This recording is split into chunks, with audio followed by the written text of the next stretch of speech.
We're working, cool. So yes, I am Hollis Thompson. I am a literature person. That's where my field is in. But I am one of those literature people who says always contextualize. In order to understand literature, people like me think you have to understand the culture and the time period that produced that literature. So for that reason, I do have some knowledge of history. I try to keep up with understanding the time period surrounding whatever I'm studying, whatever I'm writing about. So that plays into my interest in Joel Chandler Harris and Br'er Rabbit and understanding the Reconstruction time period that created it. And oh boy, is Reconstruction a time period of interest and horror in many, many, many ways. So Mindy has told me that you guys have already covered some of the basic information from Reconstruction, black codes, that sort of thing. These are a few other facts, just in case you haven't gotten to it yet, that I think are crucial for understanding who Joel Chandler Harris was and what his work meant in the time period. So, slavery is over. Government frees the slaves, but unfortunately, you take a group of people who for generations have been legally barred from having basic education, aka literacy. They can't read, they can't write. One of the fundamental things needed to survive in American society. And all of a sudden they're just free. Well, they've been intentionally kept from being able to be independent their entire lives. And so if you just throw them out into society, they're not most likely going to succeed. Of course, there were geniuses who were able to succeed on their own through their own grit, pulling themselves up by their bootstraps, that sort of thing. But for the most part, the African-American or black people who were just released into society now really didn't have the tools to thrive in society. So the radical Republican government attempted to help this through the Freedmen's Bureau, which lots of people look back historically and say, it was a mixed bag, right? On the one hand, they did do some things to try to help black people survive and thrive and give them a helping hand up. But on the other hand, they failed to fulfill some of the basic promises that were made to the black people at the beginning of this whole process, namely the land grants. W.E.B. Du Bois, which forgive me if I'm mispronouncing his name, I always seem to get his name messed up, sorry. But if you ever read his book, The Souls of Black Folk, he has a whole chapter about the Freedmen's Bureau. And one of the things he really rails into them about is the fact that at the beginning of Reconstruction, there was this kind of humanitarian idea that, oh, those big giant plantations that got confiscated during the war, well, we'll make land grants out of that and give it to the freed slaves. You know, this kind of poetic justice of the place where you were enslaved, now you get to own. But as it turned out, none of that land actually managed to find its way into the hands of the ex-slaves. As Du Bois talks about, any land that black folks actually managed to get, they got from their own efforts, not from the government granting it to them. So mixed bag of the Freedmen's Bureau and what it was actually able to do. Also, you have to understand, the South was not at all interested in complying with the radical Republicans' ideas for black liberation, and specifically the black suffrage question, giving blacks the ability to vote. South was not interested in that, and the Union literally had to force them by gunpoint practically to make this happen. It was not something the South was interested in. This was something that was forced upon them, not something that they chose for themselves. Also, take into consideration that many, many, many white Southerners at the end of the Civil War had nothing. They had lost everything inside of the conflict, as the Union Army had literally burned cities to the ground, right? So we look back on that today and we're kind of like, it's very, very easy to be, oh, did the poor former slave owner feel bad about being oppressed?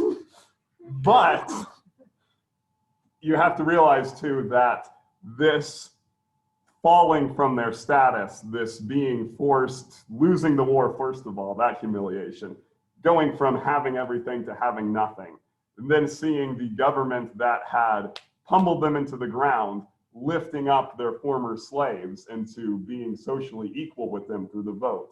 This created an explosive rage inside of the white population. that led to horrendous violence against Black people, because they became more or less the people that we took out all the anger that was building up for all the things that had happened in the war. They're the ones that got the sting of that anger, because the war had proven to them that they can't actually do anything to the federal government. So the only people really left to take their anger out on were the Black people. So all of this led to, in many ways, Reconstruction being the birth of racism as we understand it today. I don't mean to say that there wasn't racism before the Reconstruction. Of course there was. There were tons of people who were saying, well, we have a right to enslave these people because they are in some way inferior to white people and all that garbage. But it was during this time that the explosion of the ideology of racism that extended into all areas of American culture, religion, social hierarchy, science especially, was used in many ways to try to justify the idea that Black people were inferior to white people. If you were in the Reconstruction time period to say that there was no biological difference between a white person and a Black person, that on a fundamental biological level we are all equal, society would look at you much like our society looks at flat earthers today. That was the level of steeped in racism that the culture had become. It was so ingrained in them that they just took it as absolute truth. And you were viewed as like a crazy crackpot if you went against the mainstream of that. So, given all of that background, if one person is going to try to make a stand or try to influence people to believe that this racist propaganda is not actually true, that all people are equal, what are you going to do in this kind of society? Well, enter Joel Chandler Harris. Harris was the illegitimate son of an Irish immigrant. Because of this, especially because of his red hair, he was obviously Irish. He was bullied a lot as a child. Mindy has probably gone over this with you already. Essentially, in the hierarchy of the South, and to some degree in America in general, the Irish were kind of like just above the African people in the hierarchy. They were not, anti-Irish propaganda was very strong in America. If you're interested in this, a book that I have not yet had a chance to read myself, but lots of people have told me about, there's a book called How the Irish Became White. I can't remember the name of the author, but it's a very fascinating case study in how the Irish went from being this oppressed minority to being accepted as part of the white social group. Very interesting, but Harris did not have all those benefits, especially as a child. He was still looked down upon, he was still bullied for who he was. So he eventually spent his teenage years on a plantation during the time of the Civil War. And there he felt more at home around the slaves than around the other white folks. Because again, social hierarchy, he was closer to them than he was necessarily to the rest of his white-skinned peers. And from that jointness, he came about as close as you could possibly come in Civil War South to an equal social standing with the slaves as he hung out with them and just listened to them talk to them. And it was here that he first started to learn their folklore from the stories that they shared with him at this time. During the Civil War, he avoided being enlisted. He probably dodged the draft to avoid getting drafted into the Confederate Army. By all accounts, he was not interested in fighting for the Confederacy. So he found subtle and socially acceptable ways to avoid getting drafted in. After that, he eventually settled in Atlanta, Georgia, and he became an editor for the very popular newspaper, the Atlanta Constitution. Atlanta became one of the big industrial growing cities inside of the New South. So he in Atlanta was kind of in one of the focal points of Reconstruction and of the New South. And he experienced firsthand all of the things that happened, to put it, lack of a better term, that was going on in Reconstruction. He wrote numerous books and novels throughout his lifetime. He's known for other things besides Br'er Rabbit. Well, maybe not known, but he's at least written other things besides the Br'er Rabbit stuff. And though he wasn't in most of his life extremely vocal about his political or racial views, he did certain things that showed where he stood. For instance, there was a really horrible riot in 1906 called the Atlanta Massacre, which we're not going to go into today. But suffice it to say, lots, horrendous bloodshed violence of people just murdering Black people in the streets, lynching them, what horrible stuff. And Chandler actually sheltered Black people in his home while this violence was going on. He sheltered, kept them safe while all of this insanity was going on, while the whole city more or less was turning against them. Now, we have Harris. The next piece of this puzzle is Br'er Rabbit. And this is something I'm just curious about. Polling the class, who here has heard about Br'er Rabbit or knows about Br'er Rabbit before? Okay, some of you. I'm still very sad that it's not more known by you guys, because we are here in the South. And possibly. But this is like part of the heritage of the Southern experience, a huge part of it. And I'm shocked by how many people I interact with who have never heard of Br'er Rabbit or don't know about Br'er Rabbit. Or do what? It's Disney's fault. It is probably Disney's fault, and we'll get to that in a moment. But they did it so badly that it had to not come back out. Yeah, Disney is the cause of many sad things. We need not get into all of that today. But I didn't mean to trip Hollis's Disney hate. Sorry. Yes, let's just say they have not made a friend out of me. So that being said, Br'er Rabbit is the folk hero of many African American or Black folk tales. Harris's most famous works are the collections of Black folklore that he made. And most of the stories in those Black folklore books center around this character, Br'er Rabbit. Br'er is, of course, a vernacular for brother, and that's what it means, all the animals, Br'er Rabbit, Br'er Fox, Br'er Elephant, Br'er Gator, etc., etc., etc. That's how they referred to them. This character evolved out of the rabbit tales of the Bantu peoples of Africa. I don't know how accurate this is, but I've heard that there could also be some influence from the Native American folk tales about trickster rabbits, but I'm not sure how much I can agree with that theory. I don't know enough about Native American folklore and the interaction that the slaves would have had with the Native Americans to know if that's really realistic or not.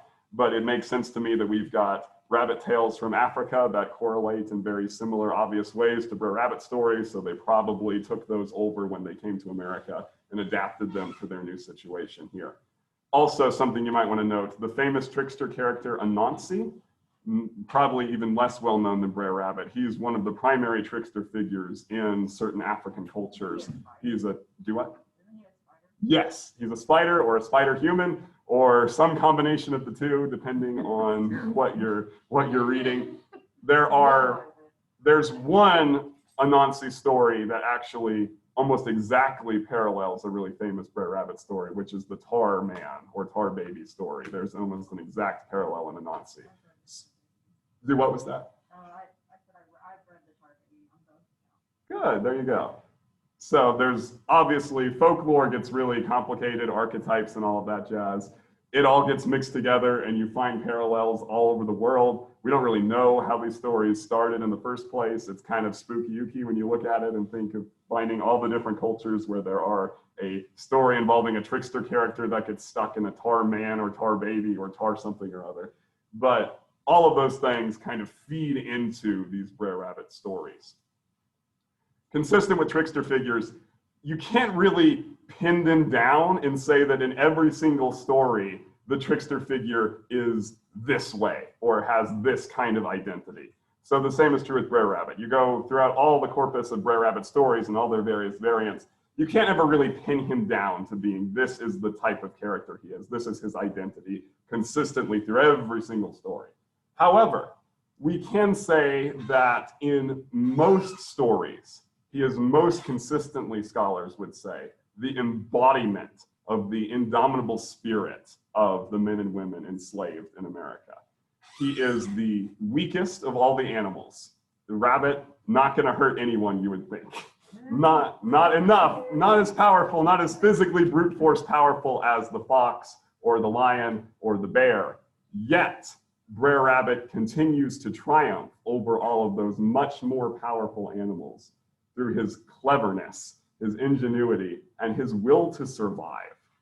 And that, I think, speaks profoundly to the situation of the African people enslaved in America. They continued to hope against hope, and they continued to know that their best way to eventually come to freedom was to survive, to outlast, to outsmart their masters who had more power socially and in some cases physically over them. And that way you can see the Br'er Rabbit stories as the stories of the Black people having that hope that even though at this present moment they're caught in the tar baby of slavery, they can eventually get out. They can, through their ingenuity, through their creativity, through their will to survive, get past this obstacle and move forward. So the first thing I want to note is that by presenting these stories at all, by publishing these stories out in the world, Harris is making a statement that these stories matter and that what Black culture has to offer the world is important and that it has something profound to say about the world.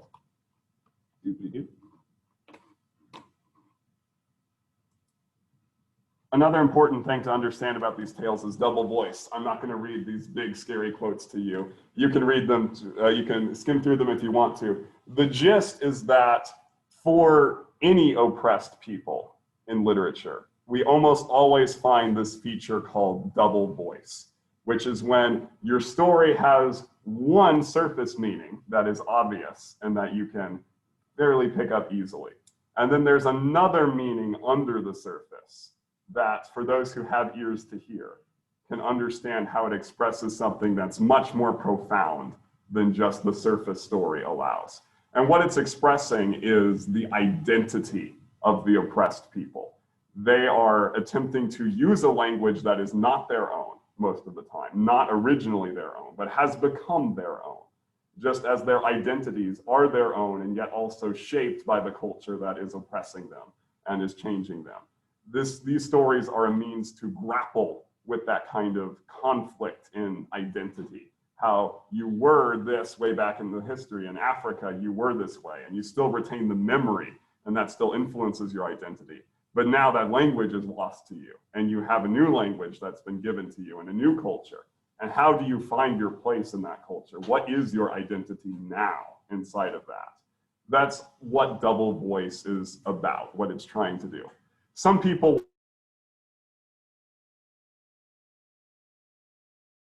for instance, you have a surface story that seems safe and fun, and then underneath you have this incredibly subversive meaning that's attempting to flip the hierarchy upside down. Other people say that it's not really about that so much, it's about just the people telling the stories attempting to come to terms with their own identity through the stories that they are telling themselves about their identities. I am not smart enough to definitively say which is the truth or which combination is true. I leave that to you all to read the works of people much smarter and more well-read than me to decide for yourself where that goes. But I want to bring up that importance. I wanted to bring up the significance of the double voice because many scholars recognize that this is all throughout the Br'er Rabbit stories. Everywhere there's this double voice happening. There's this continual dialogue about what does it mean to be a slave in America. And we're going to get into that in a bit. But first, we have to talk about what is the elephant in the room when talking about Joel Chandler Harris, especially today. His presentation of Black folklore has had a mixed legacy, to say the least.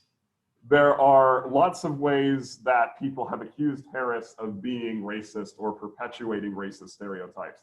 The biggest one is the ways in which he attempted to capture the vernacular that the African people or the Black people spoke coming out of slavery. This, let's, an example. Who can read this and tell me what this says? Oh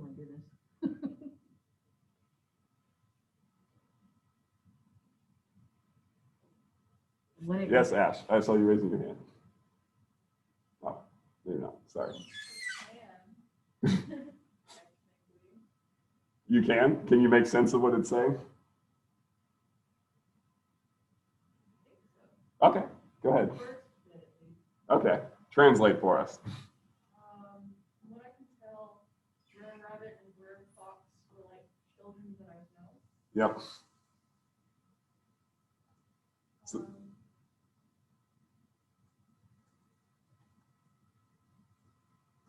the next bit is that they were causing chaos. Mm-hmm. But I can't translate it word for word. Yeah. Both of them were always after one another, Mhm. drinking and pestering around. Mm-hmm. So Exactly. Br'er Fox was skittish about putting clamps on Br'er Rabbit. There you go.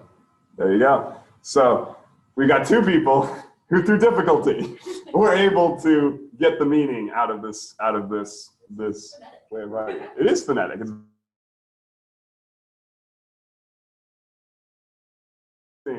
he was just attempting to capture what he really heard. He was just trying as best he could to get that vernacular down. And in his books, when a non-educated white person talks, he talks the exact same way as Uncle Remus, the narrator of these stories. But you can see how white people read this and they're like, oh yeah, black people are all stupid. Like they can't talk right. And that has been a major blight on the legacy of Joel Chandler Harris and these stories, because even today, again, black scholars today go back and try to read these things and they're like, this has no relation to how I talk. You know, I can't make heads or tails of this.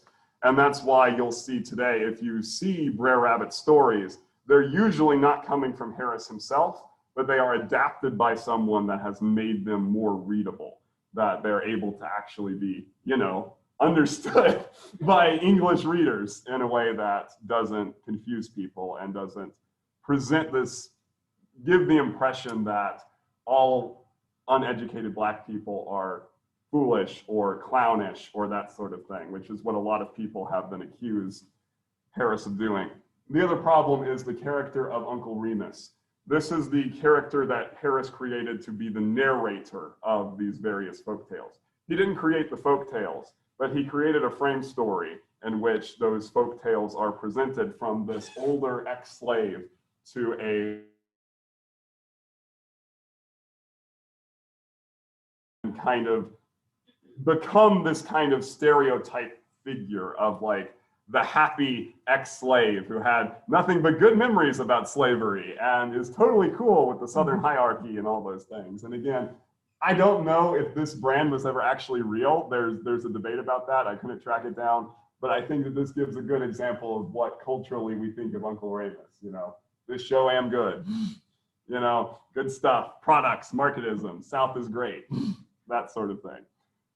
However, I would argue, along with some other scholars, that a lot of these criticisms are coming from cultural appropriations of Harris's work, not from the texts themselves. For instance, Disney's Song of the South, here's where we get back into Disney.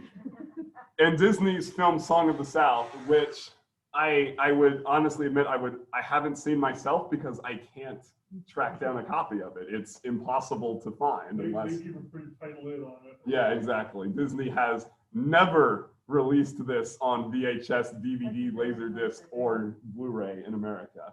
I could apparently get a Japanese copy if I could somehow track that down. But they are not interested in releasing this because Remus in Song of the South, you know, some of you may or may not have heard the song Zippity Doo Dah. It's very much this kind of idea of like, everything is great. Let's just talk about the happy stuff, you know. Nothing bad going on in Reconstruction. No, no, no, no. You know, that sort of thing happening. And it's also a real tragedy because I learned just the other night that the actor who played Remus in that movie was not actually allowed to come to the premiere of the film because it was in Atlanta, Georgia, where segregation was still in full swing in 1946 when the film came out. Yeah, exactly. So, he got paid. And he actually, in as much as I don't always like to defend Disney, Walt Disney he used his influence to kind of pressure the Academy to give the actor, who I'm sorry, I don't remember his name at the moment. This is a tangent. I didn't plan on talking about this, but he pressured the Academy to give the actor an Oscar for his role in the film. They didn't actually do that. They gave him an honorary Oscar, but nonetheless, it was at least somewhat of a gesture on Walt's part to get some sort of recognition for him and for the work that he had done. But what I argue is that most of these ideas about Remus come from those adaptations and those ways that the culture has used Remus, and I would argue misunderstood Remus in a lot of ways. Oh, where'd my mouse go?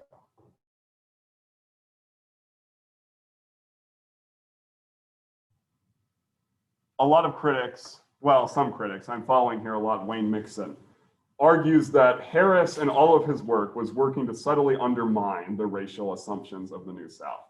For instance, there's a point, I'm not going to try to read it verbatim, but there's a point in one of the books where Remus says, if all of these tales were just fun, fun, fun, and giggle, giggle, giggle, I wouldn't have anything to do with them. I would have put them away a long time ago. When it comes to giggling, you can count old Remus out. In the books themselves, these stories are not just fun. Remus has a point to the stories. There's something deep about these stories. There's something powerful that Remus is trying to communicate to the little boy. And by extension, I would argue Harris is trying to communicate to his Southern readers in the New South about what's happening and what the identity of Black people really is. Again, coming from Mixon, he fought the almost hopeless battle against racism the only way he could, subversively, through fiction. So once again, if you are looked at as a flat earther for saying that Black people and white people are equal, how do you try to make that argument? For Harris, he thought the best way to go about it was subtly. Probably he took inspiration from these tales themselves and their double voice of how there's a surface narrative and something under the narrative.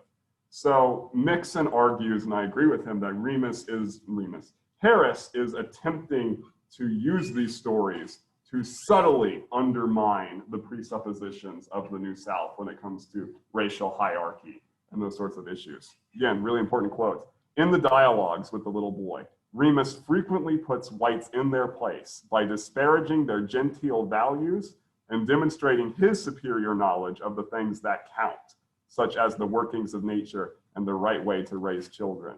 For Remus, lots of white folks are learned fools, right? They've got book learning and they think they're wise, but in reality, they're lacking basic knowledge of morality and basic knowledge of nature, especially. These are animal fables. These are connected to nature, to what's happening there. And he would say that, Remus, according to Mixon, would say that the Southerners don't understand that. They're disconnected from the world of the animals. They don't understand what makes life meaningful and what life is really all about. Yeah, go ahead, question. This reminds me a little bit of like the romantic period overall, and the values of romanticism, putting nature above cultural values. Could these have possibly been influenced? That's really interesting. I've never thought about that before, Haley. No, we've talked about romanticism. What do you guys think? The natural heroes we talked about? Y'all remember that? Yeah. Sort of coming out of that? Yeah. Cool. Well, I would just say off the top of my head, Romanticism was such a pervading thing during the Western culture of this time that it's kind of like it was in the drinking water. And so, you know, anything produced during this time period is going to be either continuing or reacting against in some way Romanticism because of just how pervasive it was. Does that answer? Cool. Most of you, if you've ever heard of a Br'er Rabbit story, it's most likely that you will have heard of the Tar Baby story. Ringing any bells for those of you who have read Br'er Rabbit? Yeah, the basic gist is Br'er Rabbit and Br'er Fox always fighting each other, right? Hate each other. Fox keeps trying to eat the rabbit. Rabbit always gets out of it, right? So Br'er Fox gets tired of it. So one day he decides he'll try to out-trick the trickster. And he creates this, depends on your version, I think in the Br'er Rabbit stories, it's almost usually a child made out of tar. And Br'er Rabbit comes hopping along the trail and he says hi to the Tar Baby. Tar Baby doesn't respond because not a real person made of tar. And so Br'er Rabbit gets angry, keeps telling it to say hi back to him, thinks it doesn't have any matter, so he punches it, and then as happens, you get stuck in the tar. Br'er Fox comes out and he's like, I've got you now. Now I just have to decide how I'm going to kill you. And then he goes through all these horrible ways. I could hang you, I could barbecue you, I could drown you, I could shake your head and make your brains fall out, all of these various things. And Br'er Rabbit says, well, good, as long as you don't throw me in the briar patch, just please, please, whatever you do, hang me, drown me, rip off my head, whatever it is, just don't throw me in the briar patch. And so Br'er Fox thinks, oh, well, then obviously the worst possible thing I could do to him is throw him in the briar patch. And so he does. And then the irony at the end is Br'er Rabbit says, didn't you know I was born and raised in a briar patch? And the rabbit gets away from that. This story is probably the most important story of all the Br'er Rabbit ones. And this is what scholars keep coming back to usually when they're writing about Br'er Rabbit. Most scholars will say that this story, especially, the fox represents the white slave owners or the white society in general that is the oppressor, that is trying to trap and control the black people. And Br'er Rabbit is, of course, the spirit of the African Americans in slavery. And he is able to, through his wits, outwit the fox and get out through the briar patch, which lots of people theorize about what the briar patch represents. There's a theory from a scholar whose name I forget at the moment, who argued that the briar patch was like a kind of symbol for like the common area that used to be before the Civil War and all that, were able to have access to, like whites, blacks, whatever. You could go there and you could hunt, you could do whatever. But following cultural changes, got like latched down and couldn't have access anymore. My personal reading is to say that the briar patch represents all of the misery of slavery and the horribleness that the Southern culture produced, that black people know how to navigate because they were born in it, but the fox can't, because they are uninformed, unable to understand that world because they're apart from it, even though they are implicit in it. I do not have time, unfortunately, though, to go in depth with the Tar Baby story. However, I want to look at a different Br'er Rabbit story with you all. This is Br'er Rabbit, Br'er Fox, and the Well. That is a lot shorter. And as we read it, I want you to think, what is, first of all, the surface narrative of the story? This story reveal that African-American identity that we've been talking about. So, let's see. I also don't want to have all the fun. So, I need 2 volunteers from the audience. I need someone to be Br'er Rabbit, and I need somebody to be Br'er Fox. Who's interested?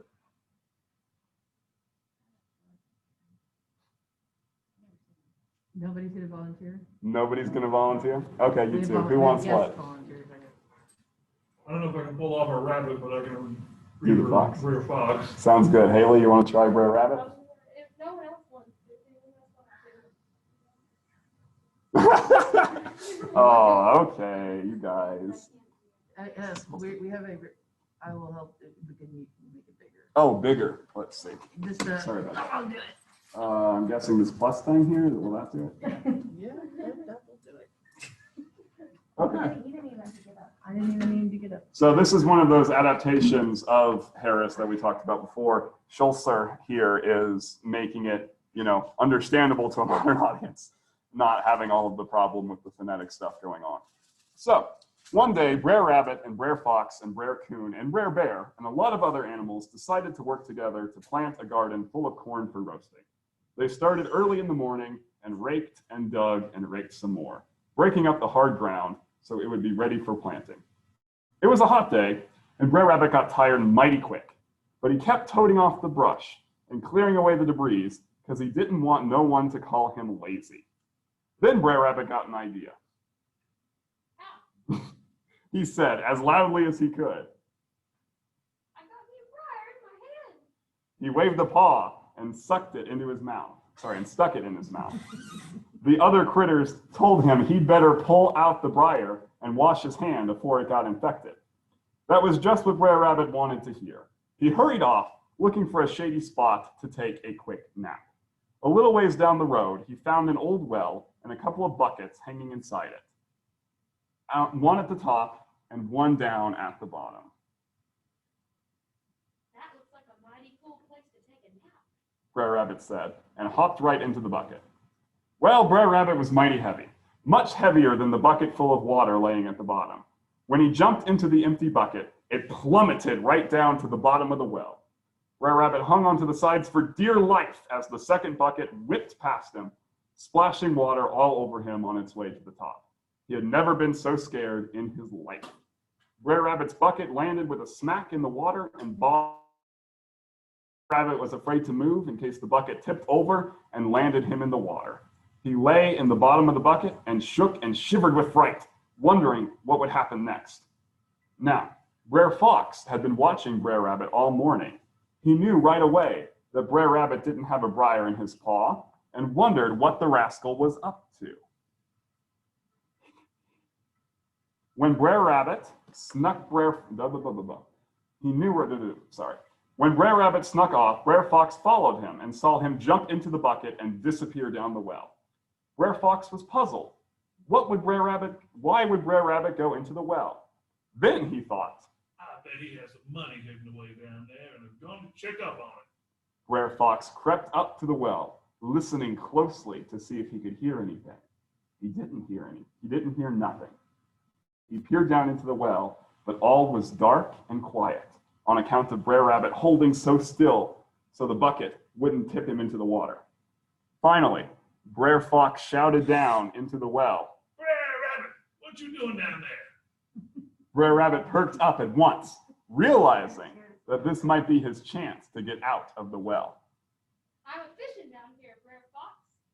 Says he. I thought I'd surprise everyone with a mess of fresh fish for lunch. There's some real nice fish down here.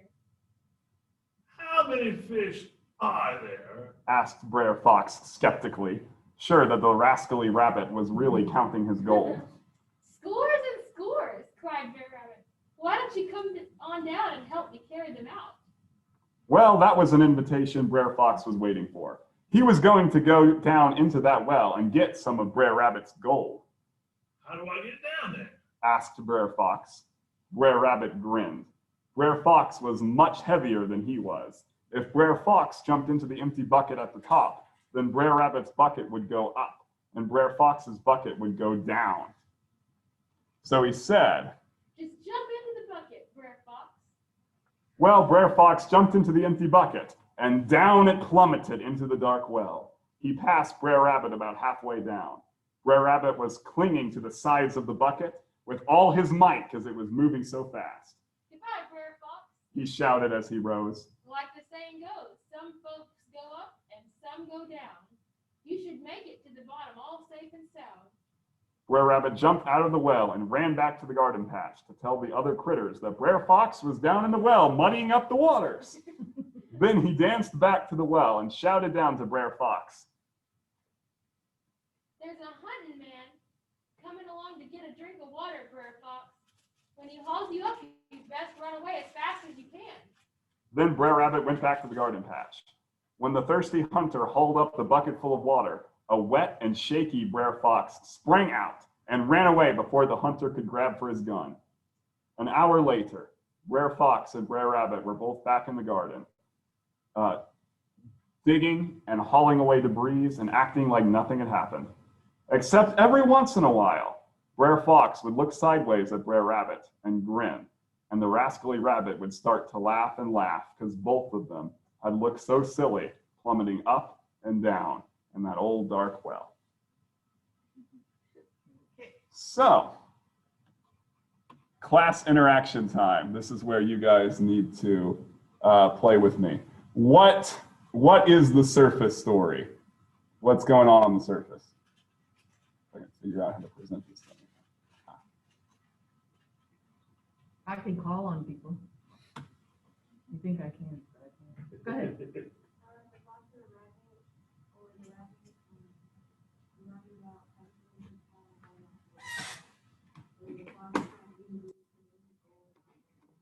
Okay. Yeah, on the surface, it's but a fox and a rabbit going up and down in a well. Right, I mean, that's on the basic level, that's what the story is all about. And you can read it that way if you're not thinking about double voice or anything and just, yeah, it's a fun story, right? Rabbit's smart, fox is stupid, you know, has fun. Nobody dies, so that's not a violent story like some of them are. You know, it's just good old fun, everybody's happy at the end, right? What could a possible secondary narrative be under the surface? Civil War. Okay. Civil War? Ooh, how so? That is Some fortunes go up, some fortunes go down. Mm. There's a hunting man coming, his name is Sherman. I think you hit the nail on the head there, David. We don't have time today. But in the original Joel Chandler Harris piece, there's actually a lot longer verse that Br'er Rabbit sings as he's going up away from the fox that very much seems to be this whole fortunes changing. You know, the times are changing. Things, you guys are going down and I'm going up. So yeah, let's talk about that, dig into that a little bit more. If Br'er Rabbit he embodies the black people, and if Br'er Fox embodies the southern white people, what's going on here? What else is going on? We talked about the hunter and Sherman. His name is Sherman coming. I think that makes a lot of sense that the hunter represents the Union in this story. So white people are heavier? The white people are heavier. What does that mean? Well, Yeah. probably literally, but also in numbers and wealth and education and status. They're easily trusting, but they're suspicious too, right? Because Br'er Fox, he didn't trust Br'er Rabbit's story about, you know, there being fish down there. Why did he go down in the well? Greedy. He thought Br'er Rabbit was hiding gold from him, right? What was something that slaveholders were always thinking about their slaves? That they were trying to trick them, that they were holding out on them, stealing things, hiding things, that sort of thing. Yeah. So we're talking about foxes being heavy, the white people having the wealth, the status, all of those things, and that is usually a benefit to them. But in the well, things go topsy-turvy, right? All of a sudden, that becomes what brings the fox down and what brings the rabbit up. What could the well be trying to get at? The escape. I mean, a place to rest. I mean, that's the whole point of it, is that it's supposed to be a place where Br'er Rabbit can rest. Yeah, but then it turns out not to be for Br'er Rabbit, right? Because he actually falls in. I really like David's idea about the Civil War. I think that is a big thing. There's the whole story of Reconstruction. Civil War was this idea of there's this huge conflict. And at first you think, oh, this could be great, liberation, all that. But then you fall into the well and it turns out actually you're holding on for dear life.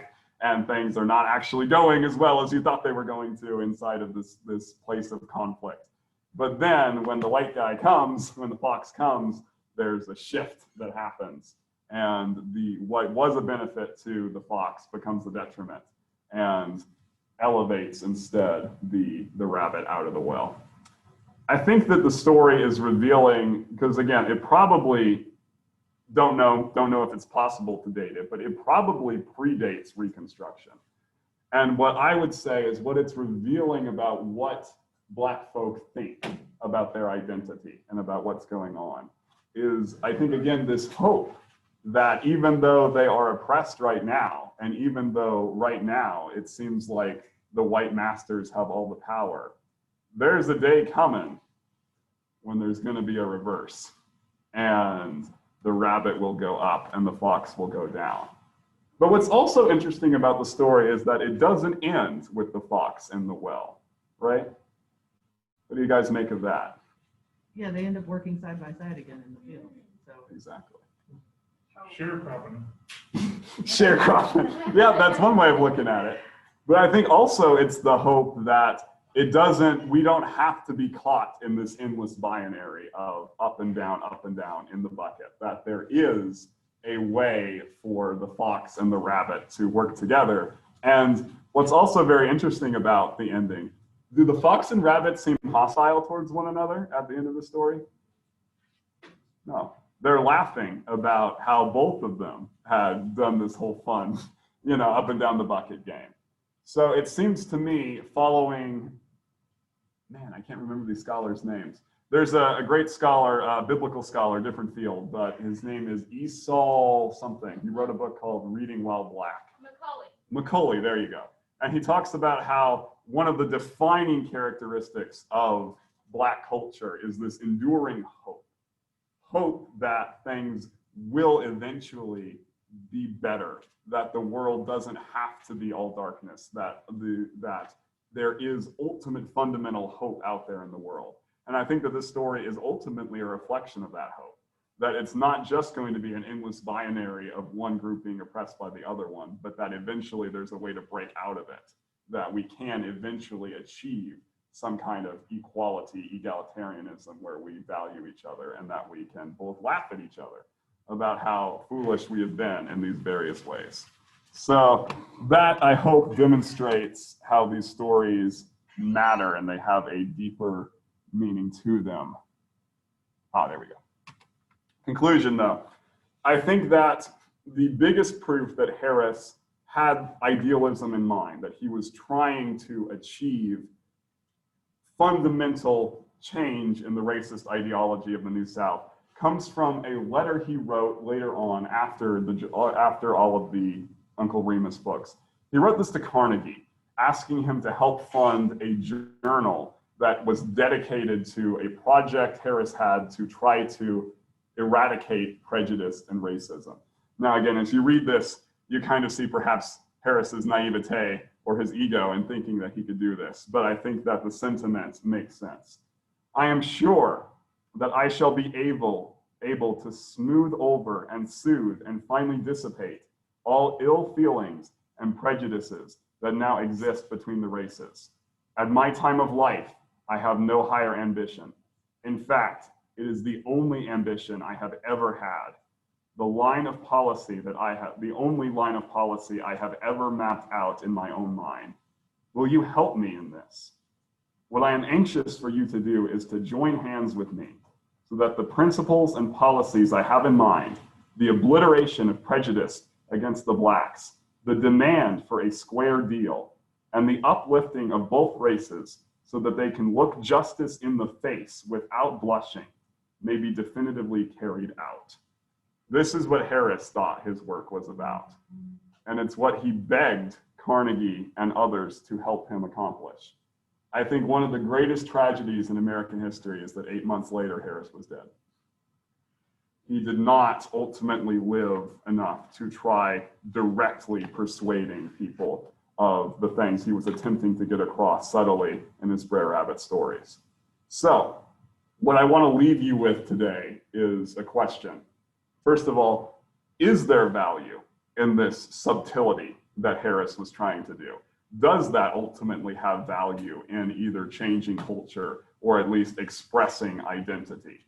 And also, consider Harris's own plea and our own time of what continues to be the legacy of Reconstruction in our lives. I don't think we have realized what Harris wanted. And the question would be, how can we join in Harris's legacy? How can we strive towards this deal of being able to look justice in the face without blushing and to lift everyone up? All right. There's sources for anybody who cares about this type of things. I'm going to stop the share and say y'all have a great evening, and I will see you on Wednesday. That'll be our last day of class. Yeah. I'll see you guys on Wednesday. Thanks very much. I'll post some of what of this PowerPoint, but I'll post the whole video. So see you later. Bye. Yeah, that's probably what you